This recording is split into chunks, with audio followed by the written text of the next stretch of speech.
বিহেভিয়ারটা মানে কি বলবো দাদা, মানে এক একটা লোক উল্টো পাল্টা কথা বললো, আমি কোনো মাইন্ড করলাম না, আমি হেসে চলে গেলাম। কিন্তু ওই সকল লোক যখন কোনো বিপদে পড়ে তখন আমাকে কিন্তু ডাকে। পশু হ্যাঁ, পাখির ক্ষেত্রে, হ্যাঁ। পশু পাখির ক্ষেত্রে যখন কোনো কিছু প্রবলেম হয় তখন ও লোকের কাছ থেকে খবর পায় যে অমুক জায়গায় অমুক ছেলে আছে, ওর কাছে যাও, পুরো সলভ হবেই, কারণ ও হচ্ছে অ্যানিমেল লাভার। তখন কিন্তু দরকারের সময় তো তোর যেটা ট্যালেন্ট তোকে তখন তো ডাকছে না।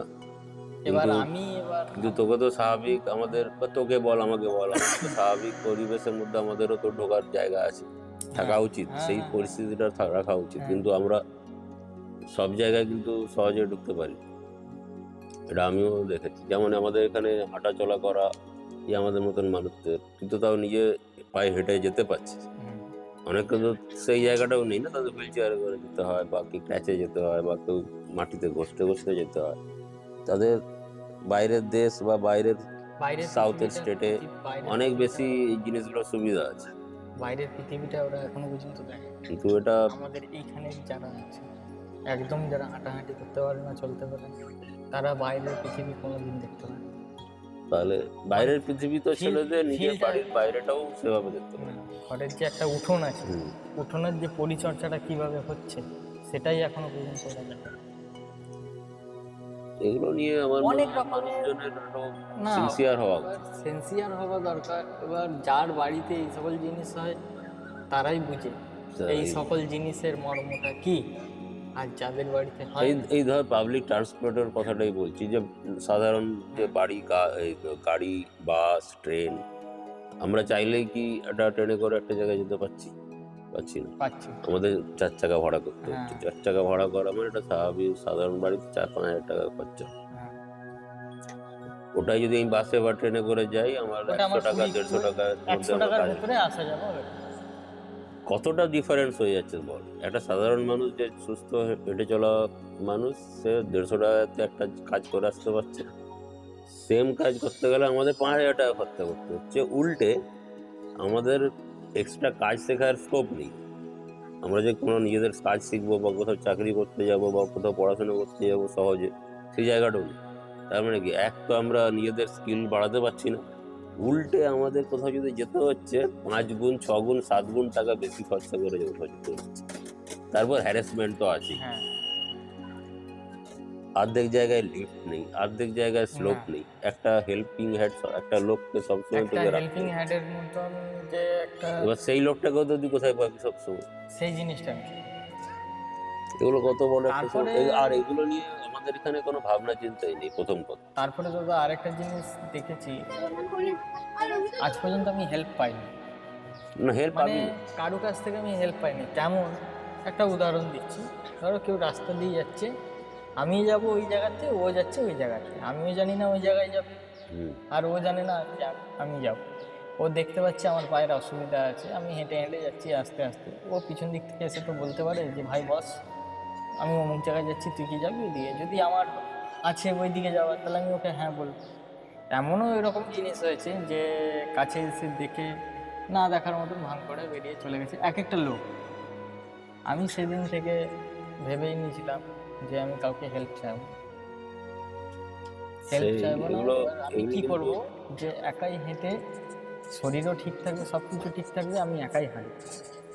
এবার ওই একা যে হাঁটাটা, আমি জিদ বসিয়ে যে একটা মনের মধ্যে জিদ বসালাম যে আমি হেঁটেই সব কিছু করবো, আজ পর্যন্ত আমি হাঁটছি। আজ পর্যন্ত আমি কাউকে কোনোদিন রাস্তায় দাঁড় করিয়ে বলিনি যে আমাকে অমুক জায়গায় ছেড়ে না, দাও, সেটা আমি অমুক দেখিনি, জায়গায় সেটা আমি কোনোদিন করে। দেখিনি। হ্যাঁ, সেটা তুমিও দেখেছো।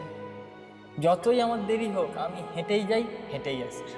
আমি আজ আমি তো পর্যন্ত মাঝে মাঝে হেঁটে, তোকে জিজ্ঞেস করি তুই কার সাথে গেলি। হ্যাঁ আমি এটা জিজ্ঞেস করি, যেহেতু স্বাভাবিক হ্যাঁ এটা আমার জিজ্ঞেস করি, কারণ তোর হ্যাঁ, হাঁটার অসুবিধে বা যাই কেউ হোক। কেউ কারুর তুই টেন্ডেন্সিতে, বলিস আমি হেঁটে যাচ্ছি, হ্যাঁ। ওটা ওটা অবাক লাগে। এবার যেমন সেদিনকে তুই ব্লগটা দেখালি, হুম, তুই যে এতটা আমি হেঁটেই ঘুরলি, চলে গেছি। তুই যে এতটা এইখান হেঁটে থেকে হেঁটে ঘুরেছিস। ভাটাপুর, এখান থেকে ভাটাচক ম্যাক্সিমাম 6 কিলোমিটার 7 কিলোমিটার, আসা যাওয়া আপ অ্যান্ড ডাউন মিলিয়ে 15 কিলোমিটার আমি ধরলাম। ওটা আমি পুরো হেঁটে চলে গেছি। আরেকটা আমার ইউনিক জিনিস আছে জীবনের, সব থেকে একটা বড় জিনিস, সেটা কিছু কিছু ছেলে যারা আমার সঙ্গে ছিল তারাই জানে, আমার বন্ধু বান্ধবের মধ্যে, হেঁটে আমি তালবাগিচা গেছি। বলিস সকালের সময় একা? একা মানে 3 জন ছিল, 3 বন্ধু। টেস্ট পরীক্ষা হয়েছে মাধ্যমিকে, তারপরে তো ছুটি, ওটা পড়ার জন্য তো গ্যাপ ছুটি থাকবে। আমরা সঙ্গশ্রী মাঠে সব বন্ধুরা মিলে বলতাম যে সকালবেলা বেরাবো, চল একটু তোরা দৌড়াদৌড়ি করবি, আমি একটু মাঠে 1-2 রাউন্ড হেঁটে নেবো, দিয়ে ঘর। একটা বন্ধু মাঝখান থেকে বললো যে চল পুরীগেট ব্রিজ পর্যন্ত যাও।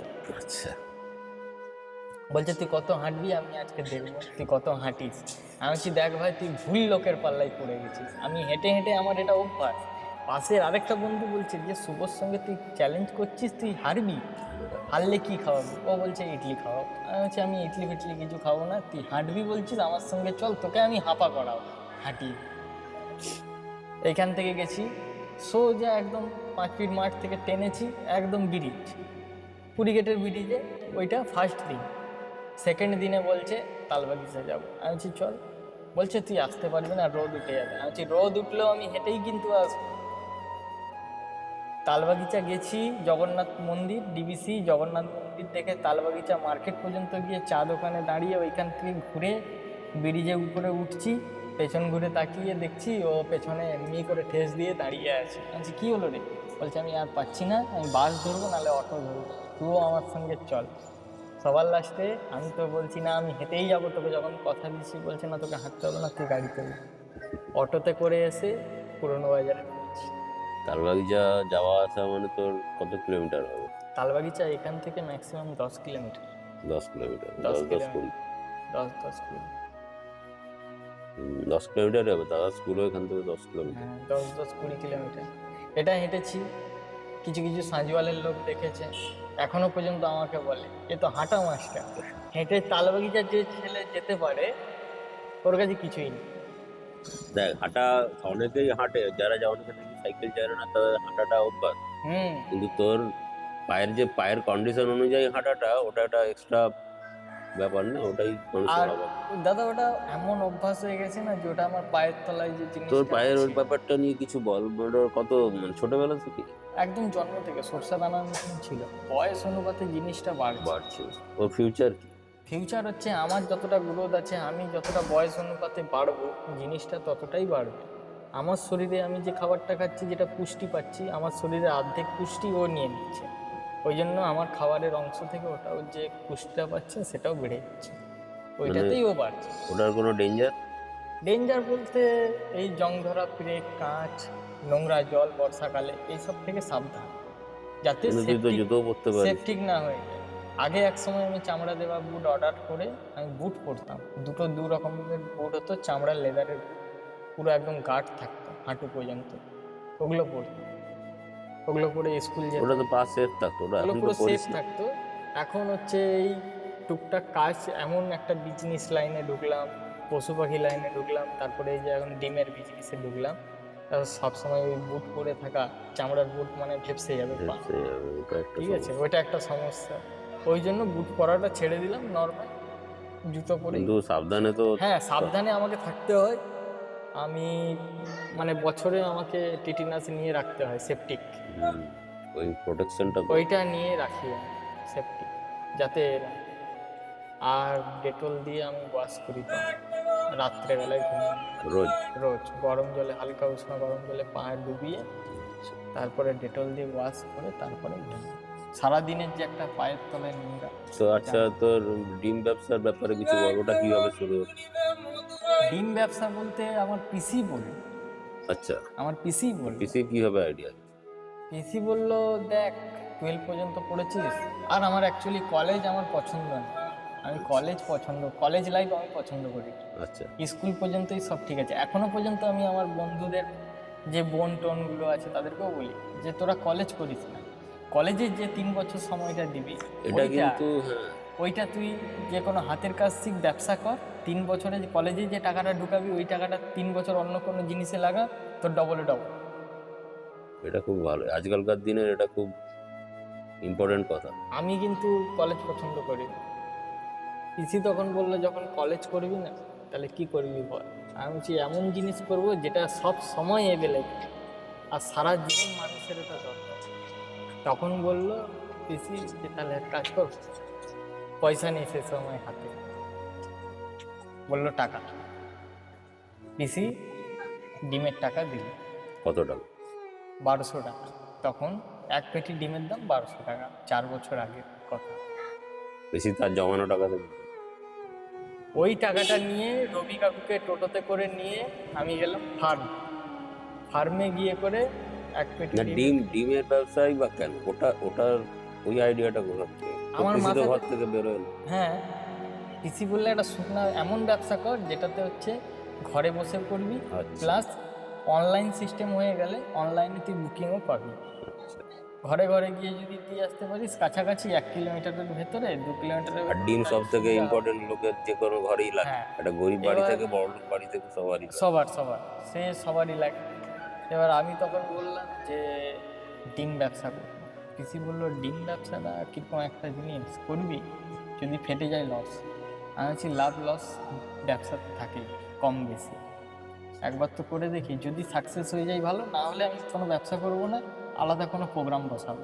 তার আগে আমি দোকান খুঁজাখুঁজি করছিলাম পুরনো বাজার, কৌশল্যার, চারদিকে। ভাড়ার জন্য আমি নিতে পারিনি। ব্যবসা কী করবো, ভাড়া কী দেবো, ইলেকট্রিক বিল ওপরে। হুম। পিসি বললো তাহলে ঘর থেকেই কর, হেল্প করবো। ওই 1200 টাকা নিয়ে গিয়ে ডিম এনে পাড়ার লোককে বললাম, সবাইকে বলি, ফোন করে চারদিকে পুরো একদম যত চীনা পরিচিত ছিল পুরো একদম বললাম সবাইকে, হোয়াটসঅ্যাপে বলে দিলাম, সবাইকে ফোন করে করে বললাম। ওই একজনের থ্রু থেকেই 10 জন, 10 জনের থ্রু থেকে 100 জন, ওই করে করে করে করে এখন আমার বিজনেস একটা মার্কেট লাইনে পৌঁছে গেছে। এখন আমি ঘরেই থাকতে পারি না, খেতে বসলেও ফোন আসে যে তাহলে ভাব। ডিম দিয়ে যায়। রাত 11টা পর্যন্ত লোক এসে ঘরে ডিম দিয়ে যায়, সকাল 6টা থেকে রাত 11টা। এই যে আর একটা যত সাপোর্ট দোকান করার রয়েছে- মতো একটা মানুষ, এটা কিন্তু কত কত বড় ইম্পর্টেন্ট। এটা ওই ক্যাশটা তো যদি কেউ না দিত, ওই 1200 টাকাটাই আমার জীবনের পুরো মুমেন্টটাকে ঘুরে দিচ্ছে, এরকম আমার লাইফেও আছে। পুরো চাকাটাকে ঘুরে দিচ্ছে। ওই সাপোর্টটা কিন্তু খুব দরকার। সে যদি 1200 না হোক, যদি 500ও দিত, সেটাও অনেক। ওই ডিমটা বিক্রি করে 1200 টাকা আসলটা পিসিকে দিয়ে, আর যে টাকাটা ছিল ওই টাকাটার সঙ্গে বাবা আবার পরের বারে, সেকেন্ড বারে বাবা পুরো টাকা লাগালো। পুরো লাগালো টাকাটা কখন? যখন দেখলো প্রথমেই তো যে- লাগায়নি না। না, দেখলো ছেলেটা সাকসেস, বাবা তখন আমাকে নিয়ে তার ফার্মে মানে গেল। এখানে তোর বাবার থেকেও কিন্তু পিসি অনেক উপরে রয়ে হ্যাঁ, যাচ্ছে, হ্যাঁ। বিশেষ করে এই জায়গাটা। দিয়ে বাবা আবার আমাকে নিয়ে ফার্মে গেল, আমি বাবা মিলে ফার্মে গেলাম। ফার্মে গিয়ে কথাবার্তা বলে ম্যানেজারকে বললাম আমার এত পেটি মাল দরকার, সপ্তাহে 2 দিন, আমার অনেক কাস্টমার হিউজ। ও বলছে ঠিক আছে, আমাদের পেপার রেটে ডিম, মাছ, মাংস এগুলো সব পেপার রেটেই হয়, মাছটা না হলেও ডিম আর মাংস এগুলো পেপার রেটেই চলে। দিয়ে আমি বললাম ঠিক আছে, লোকাল ডিম আমাদের এখানে, বাইরের তো নয়, উড়িষ্যা অন্ধ্রের তো ডিম নয়, এগুলো লোকাল ফার্ম, ডিমের কোয়ালিটিও ভালো, ঠিক আছে। বাস ওইখান থেকেই যে ডিম ব্যবসা করলাম, এই বন্ধু ওই বন্ধু, এই লোক ওই লোক, এর মুখ ওর মুখ হতে হতে এখানে তো যে এত চেন 2 সিস্টেম। 3টে জায়গায় 2 3টে তোর কুকুর পাখি ইত্যাদির মধ্যে ওই- থাকার সময় ওর যে কানেকশনটা তৈরি হ্যাঁ, হয়েছে, পশু এটার ফলেও পাখির তোর কিন্তু একটা ভালো পপুলারিটি তৈরি হয়েছে। যাবতীয় পশু পাখি থেকে হুম। আমার একটা সম্পর্ক ছিল। ওইখানে যখনই আমি ওদেরকে বলেছি যে আমার কাছে এরকম ডিম পাওয়া যাবে, রাত্রেবেলা সারা রাত পর্যন্ত, রাত 11টা পর্যন্ত ডিম পাওয়া যাবে, সকাল 6টা থেকে, তোমরা কি নেবে? এক কথাতে কিন্তু রাজি হয়েছে, কেউ না বলে যে না বাবা নেবো না, ওটা আবার কি ডিম, এ ডিম, সে ডিম, হ্যাঁ, বাদ এখানে বিচার করে। এখানে তোর বিহেভিয়ার, তোর ব্যবহার, তোর আচার আচরণ কিন্তু এখানে অনেক কাজে এসেছে। অনেক কাজে দিচ্ছে। ওরা বললো হ্যাঁ তো কর, তুই একটা হ্যান্ডিক্যাপ ছেলে, শুকনো ব্যবসা করছিস, কর। আর ডিম এমন জিনিস লোকের নিত্য প্রয়োজনীয়, প্রত্যেক দিনই লাগে। প্রত্যেকদিন লাগে। এবং যে কোনো একটা সাধারণ বাড়ির, গরিব বাড়ির একটা লোকও কিছু না হোক, সে ডিম একটা নেয়। ডিম হলে দিয়ে তারপর তখন- দোকানপাট, আজকাল খাবার দোকানের কত হ্যাঁ। ডিমান্ড। দিয়ে তারপরেই ওইখান থেকে পুরো আমার এখন যা মার্কেট হয়ে গেছে, গুরুজনদের আশীর্বাদে এখনো চলছে। করে তো দেখালি। করে দেখ। আমি ভাবছিলাম যে সাকসেস হবো না হবো না, একবার লাভ হলে লাভ হবে, লস হলে লস হবে। আমি পিসিকে বলেই দিচ্ছি, পিসি বললো করে দেখ, 1200 টাকা পাবে নেবো। কোনো কাজই দেখ, এই যে করছি বারবার আমি ওই তো। জায়গাটাই আমার মনে হচ্ছে যে তুই বিভিন্ন জায়গায় বিভিন্ন রকম ক্যাটাগরিতে তুই যাতায়াত করেছিস। আমি সব রকম জাতের লোকদের তো সঙ্গে ওই উঠা বসা ওই করি। জায়গাগুলো সব রকম। কিন্তু তোর এই জিনিসটা করতে তোর অনেক হেল্প করেছে। এক তো তোর মানুষের সঙ্গে কথা বলার যে একটা হেজিটেশন হয়, হুম, আরে এর সঙ্গে কথা বলবো, অর্চনার লোক, একটা মানুষের আটকায় না দুম করে কারোর সঙ্গে কথা বলতে গেলে। কিন্তু তুই যে ওই জায়গাটাতে কোনো ছোটবেলা থেকে আছিস, বিভিন্ন লোকের সঙ্গে ইন্টারেক্ট করছিস, বিভিন্ন ক্যাটাগরি, ধর কোনো একটা সব রকম পুলিশ বলছি। অফিসার থেকে হতে পারে, কোনো A to Z। ডাক্তার হতে পারে, বা কোনো একটা সাধারণ আমার কাছ রিক্সাওয়ালা থেকে, হতে পারে, আমার কাছ থেকে এটাও বলছি, সব আমার কাছ রকম থেকে লেভেলের, সমাজে সব রকম লোকের লেভেলের সঙ্গেই তুই কথাবার্তা আমার বল। সঙ্গে সবার পরিচয় আছে। পুলিশ থেকে শুরু করে, উকিল থেকে শুরু করে, যাবতীয় A to Z লোক, হাইফাই থেকে শুরু করে একদম এগুলো তোর গরিব ইন দুঃখী লোক। ফিউচারও অনেক কাজে দেবে, ইন ফিউচারও অনেক ওই কাজে ওই লোকগুলোই আমাকে হেল্প করে। যখন কোনো কিছু বড় গুরুত্বপূর্ণ কাজ করতে যাব, তখনই কেউ বলে দিল যে অমুক জায়গায় অমুক লোক, তখনই আমার, যখনই নাম বলে দেয় তখনই তো আমার নামের লিস্ট আমার মোবাইল, সঙ্গে সঙ্গে ফোন করে বললাম কাকু তাহলে এরকম হ্যাঁ। সমস্যা, আপনি হেল্প করবেন? বলে অবশ্যই, তুমি আসো। 10 জনের কাজ ছেড়ে আমার কাজ ও আগেই করে দিল। এখানে আরেকটা আমার জিনিস এখন কথা বলতে বলতে মনে পড়ছে, এই যে তুই হাঁটিস, হুম, সব জায়গায় হেঁটে যাতায়াত করিস, হুম। এটা কিন্তু আমার মনে হয় তোর এটা অনেক বড় প্লাস পয়েন্ট হয়ে গেছে।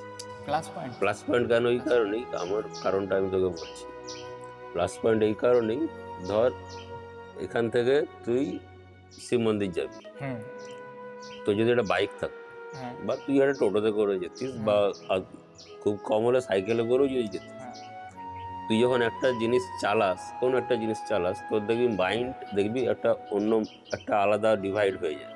তোকে একটু কনসেন্ট্রেট করে বাইকটা চালাতে হয় বা গাড়িটা চালাতে হয়।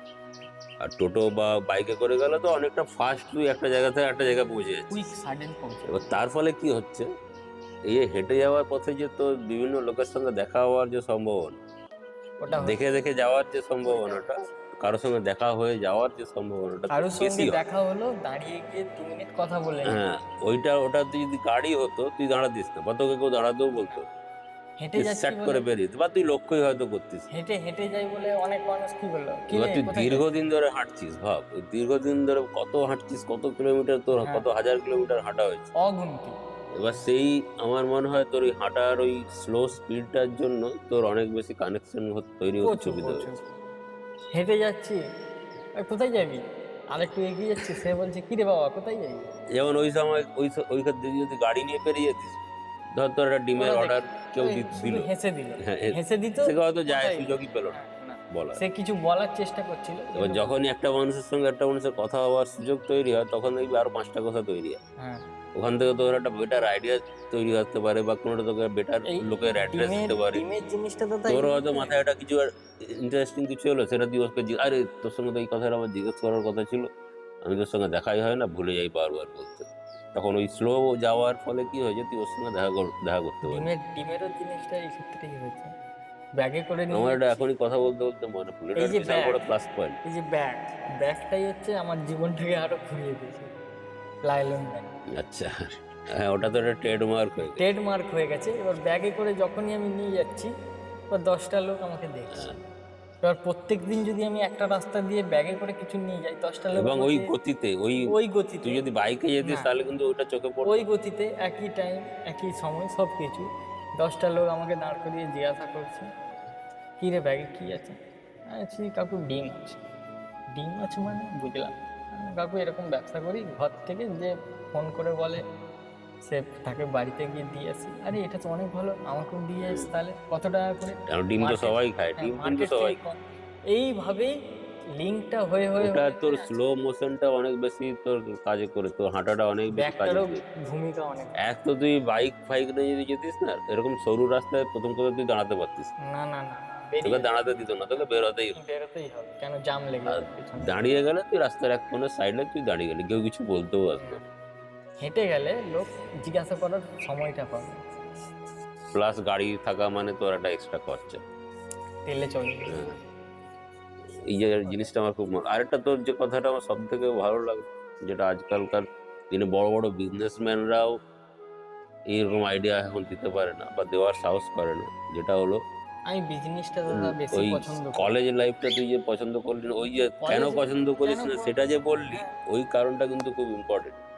আমি হাতের কাজ শেখা বা কোনো না কোনো নতুন জিনিসে নিজেকে এক্সপেরিমেন্ট করার সুযোগ দেওয়া, এটা আমি কিন্তু খুব একটা ইম্পর্টেন্ট। জিনিস মানে বলতে চাই, সবাই সবার ঘরে মানে প্রথম থেকে যে বড় লোক সেই ব্যাপারটা নয়, না। সবাই ছোট থেকেই বড় হুম লোক। হুম হুম।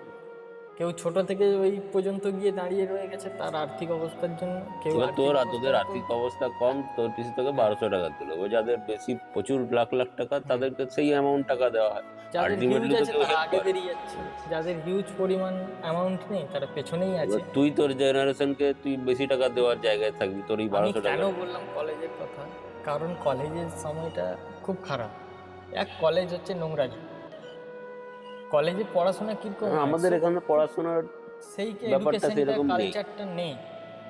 আমি একটা মধ্যবিত্ত ঘরের পরিবারের ছেলে হয়ে যদি আমার বাবা এই মাসে ইনকাম করে 10,000 টাকা, আমি যদি এখন কলেজে ভর্তি হই, কলেজে আমার ম্যাক্সিমাম ইনকাম সোর্স, মানে ইনকামের যে সোর্সটা না ওটা সবার মধ্যে থাকে না। এবার কি হয়, কলেজে কোনো ছেলে গরিব ঘরেরই বললাম গেল, এবার সে হয়তো সেই মাসে ফিসটা লেট করছে দিতে, তার উপরে একটা টর্চার হয় ইউনিয়ন থেকে, র্যাগিং। হ্যাঁ, একটা সাধারণ বাড়ির ঠিক ছেলে আছে। সত্যি পড়াশোনা করাটা খুব সে চাপ। যদি এখন দিতে না পারে প্রিন্সিপালকে, তাদের ইউনিয়ন থেকে বলবে ভাই ওকে ঘাড় ধরে বের করে দিয়ে ক্লাস করতে দিস না। আমার এগুলা কিন্তু খুব খারাপ লাগে, কষ্ট লাগে দেখলে। এবার আমি ওগুলো কি চাই যে না, আমার এরকম র্যাগিং ট্যাগিং লোকের হাতে আমি কেন বদনাম হতে যাবো, আমাকে 10টা লোক জোকার হিসাবে ব্যবহার করবে, ওইসব আমার কোনো পরিষ্কার দরকার না। আমি কি করব, আমার বাবা যে স্ট্রাগল করেছে, আমি তো একদম আঙুলটা ছাপ নয়, যথেষ্ট পড়াশোনা, মিনিমাম শিক্ষাগত যোগ্যতা এইচএস মানে যথেষ্ট পড়াশোনা আছে, হিসাব নিকাশ আর কেউ আমার কাছ থেকে ছাপ্পাবাজি করতে পারবে না আঙুঠা নিয়ে, সেটা আমি জানলেই যথেষ্ট। সেইটাকেই আমি বলতে চাই, যাতে কেউ যদি স্ট্রাগল করে কোনো বিজনেস পারপাসে, ওই 3 বছরের টাকাটা আর ওই সময়টা যদি লাগায়, সে কিন্তু 3 বছর আরও আগে বেরিয়ে শেখার ইচ্ছা, করার ইচ্ছাটা থাকতে হবে। তার আরও জেগে যাবে। একবার যদি যে কোনো জিনিসে দাদা কেউ মাথায় ঢুকায়, তাহলে তাকে আর পেছনে আর কেউ টেনে বের করাতে পারবে না তার মাথাটাকে ওই জায়গা থেকে, যে তোকে ওইখান থেকে সরিয়ে দেবো, নামাতে পারবো, ওইসব হবে না। একবার বিজনেস এমনই জিনিস, কেউ যদি বিজনেস ধরে মার্কেট দাঁড় করে দিতে পারে, বাস কম তার বেশি জন্য তো কিন্তু তোমাকে struggle তোমাকে খাটতে হবে, লেবার দিতে হবে। পরিশ্রমীটা দরকার। ওইখানটায় তুমি যদি বলো না আমি পড়াশোনাও করবো না, ঘরেও বসে আড্ডা মারবো, ওই রকম হবে। টাকা করবো, আর তাহলে মেন হবে। হচ্ছে বাইরের হচ্ছে লোকের সোর্স, লোকের কাস্টমারদের তাদের সঙ্গে সম্পর্ক তৈরি করা। সম্পর্ক তৈরি করে, কাস্টমারদের সঙ্গে ব্যবহারের উপরেই বিজনেস চলে। এবার ওর লোকের সঙ্গে, বিভিন্ন লোকের সঙ্গে সম্পর্ক তৈরি করলে তোর আরো অনেক রকম তোর রাস্তা খুলে যায়, এটাও তো একটা প্লাস পয়েন্ট। হ্যাঁ, অনেক রকম রাস্তা খুলে যায়। আচ্ছা, তুই এবার বল,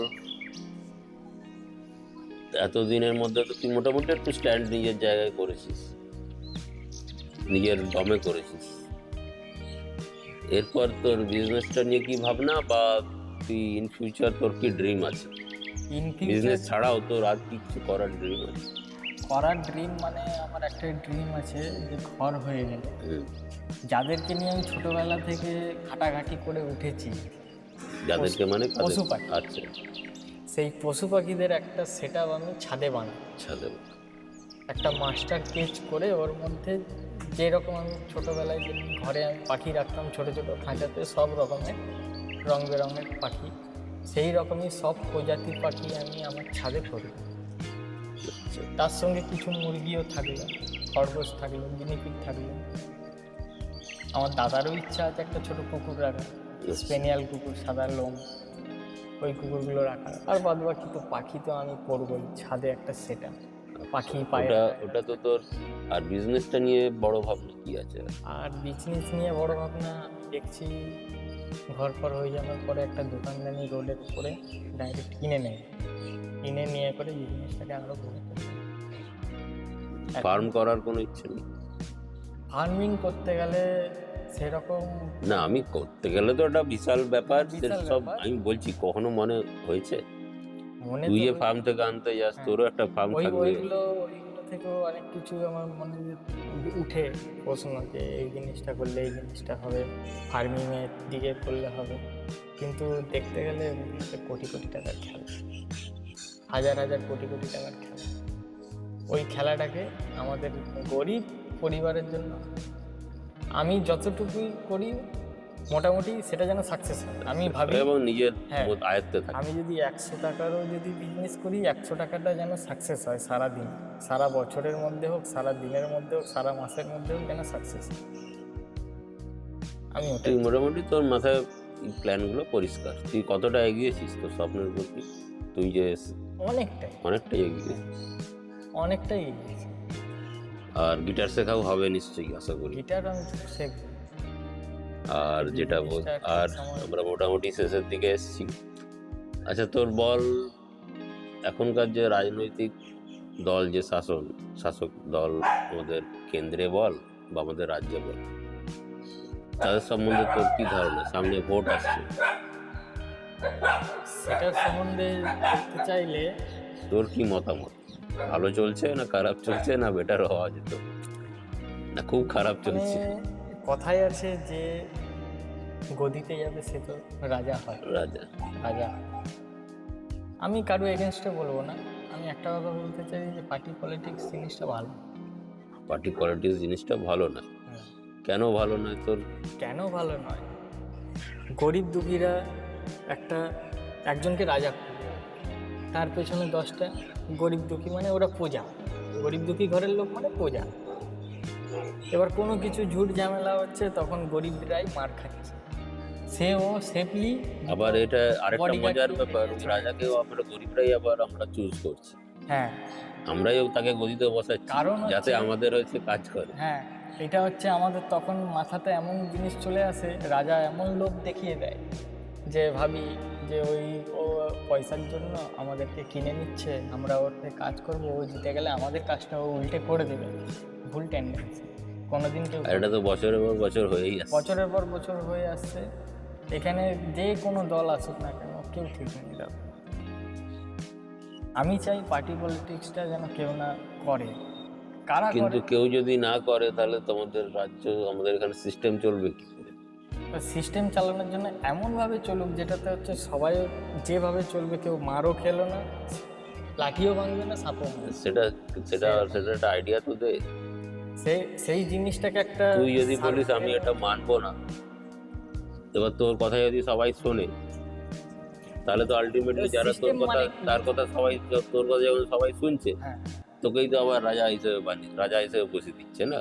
আমি একটা সিস্টেমের মধ্যে, তখন তুই আবার শাসন ব্যবস্থা চালানো শুরু কর, কন্ট্রোল করা শুরু কর। আমি করতে চাই কি, যেটা 50 বছর 60 বছর ধরে চলে আসে, সেই সিস্টেম সরিয়ে দাও। এমন সিস্টেম করতে হবে যাতে গরিব মানুষদেরকে নিয়ে, তুমি বড় লোক হয়েছো, গরিব মানুষদেরকেই সবসময় দেখতে হবে। 90% গরিবকে সেটাকে দেখতে বাধ্য করতে, হ্যাঁ, দেখতে বাধ্য করতেই হবে। আর তোমাকে যে গদিটা দেওয়া হচ্ছে, সেই গদির মর্যাদাটা রাখো, গরিবদের জন্য তোমার ওই গদি আছে। হ্যাঁ, আমাদের এখানে মেন সমস্যা এটাই, একটা কিছু সংখ্যক লোকের হাতে প্রচুর টাকা উঠে গেছে। আর ওই জন্য মানুষের হাতে একটা গরিব হচ্ছে, খুব গরিব হয়ে গেছে, বড় লোক হয়েছে, সে বিশাল বড় লোক। এমনও লোক আছে, সমান একটা যে সমতা, সেই সমতা ব্যাপারটা। এমনও লোক আছে যে এখনো পর্যন্ত দিন আনে দিন খায়, কিন্তু কোনোদিন ভাতের হাঁড়ি মানে উনুনে উঠছে, আবার উঠছে না। সেই সকল লোকদেরকে, যারা ভোট দিয়ে করে রাজা বানিয়েছে, সেই সকল রাজাদেরকে গিয়ে কাছে দাঁড়ানো দরকার। তাদেরকে নিজে পয়সা দিয়ে হলেও হেল্প করা দরকার, আমার হিসাবে বলে। মানে তুই প্রশাসনে থাকলে তুই এরকম কাজটা আমি আমার নিজের পকেট থেকে দিয়ে করতাম, পলিথিন কিনে দিতাম, বা তাদের চাল ডাল কিনে দেওয়ার থেকেও আমার মনে হয় সেটা তো অনেকটা ভাতা হয়ে যাচ্ছে।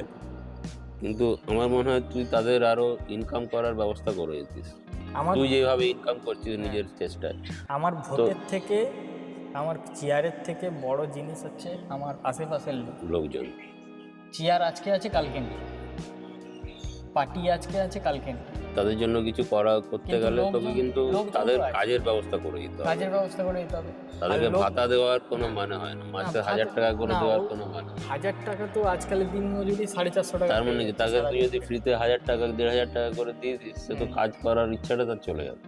ওদেরকে এমন সার্কুলার কাজ শেখানোর জায়গা দিতে হবে, এখানে আসো তুমি এই কাজটা শেখো।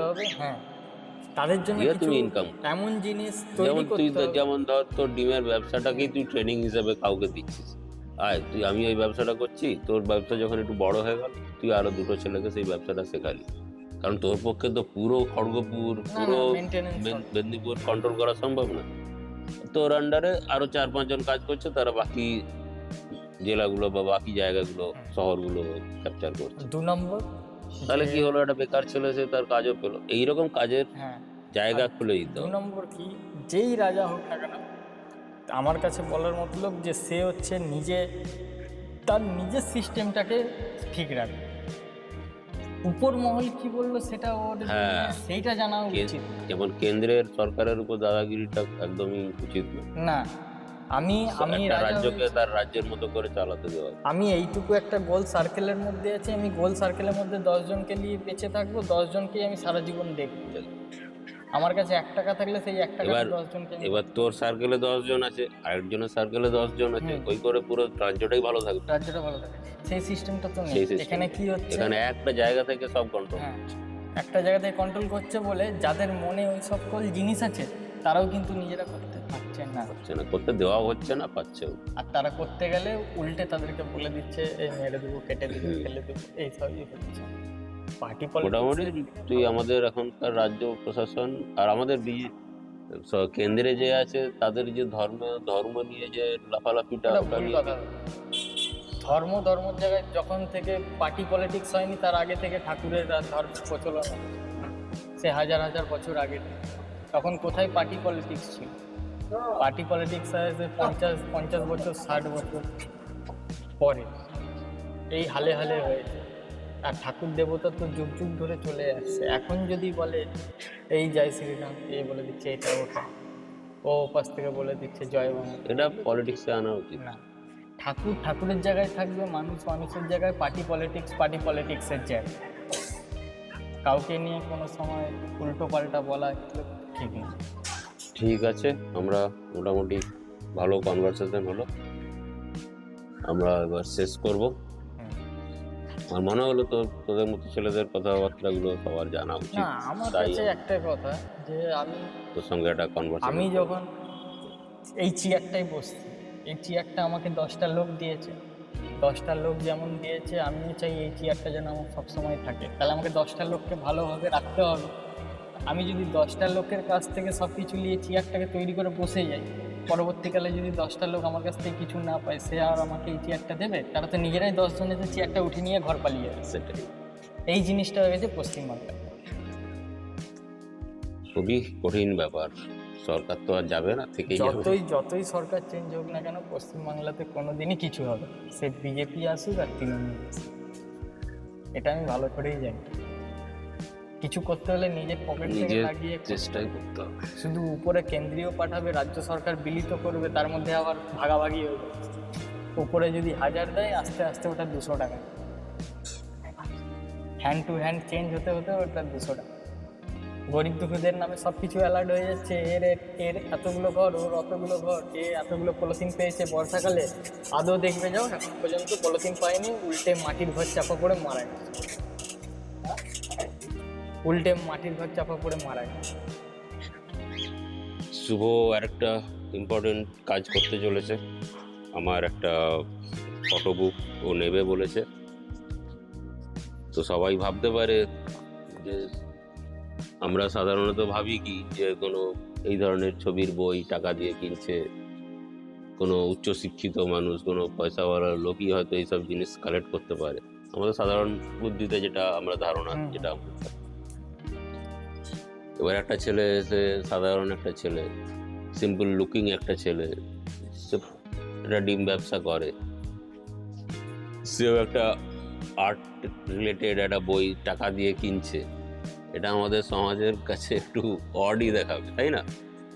লোকে যদি এখন বলা হয় শুভ একটা বই নিতে চাইছে, কে শুভ? না, সে আমাদের পাড়ায় থাকে, ডিম ব্যবসা করে।